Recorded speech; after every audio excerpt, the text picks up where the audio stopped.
بے خوابی یا نیند کی کمی کا ایک اور بڑا نقصان سامنے آ گیا۔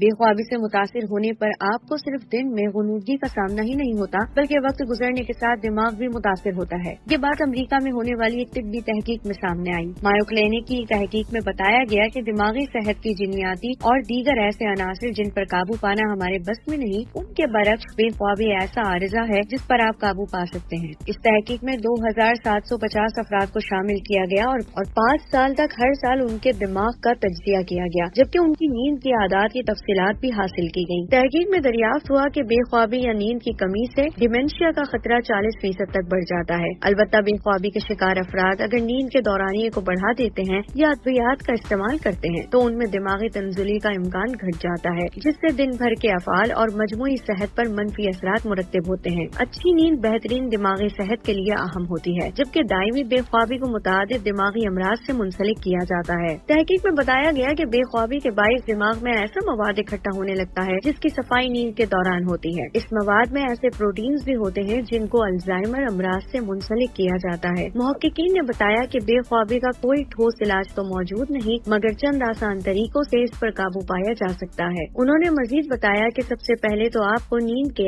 ایسے شیڈول مرتب کرنا چاہیے جس پر سختی سے عمل کریں، اور سونے سے قبل پرسکون ہونے کی ٹیکنکس کو اپنانے سے بھی اچھی نیند کا حصول آسان ہوتا ہے۔ ان کا کہنا تھا کہ سونے کے کمرے کے ماحول کو بھی نیند کے لیے موزوں بنانا چاہیے، جیسے وہاں مکمل تاریکی اور مناسب حد تک ٹھنڈک ہونی چاہیے۔ محققین کے مطابق سونے سے کچھ دیر قبل اسمارٹ فونز یا دیگر اسکرینوں کا استعمال نہیں کرنا چاہیے، جبکہ چائے یا کافی کے استعمال سے گریز کرنا چاہیے۔ دن میں ورزش سے بھی رات کو اچھی نیند کے حصول میں مدد ملتی ہے۔ اس تحقیق کے نتائج جنرل نیورولوجی میں شائع ہوئے۔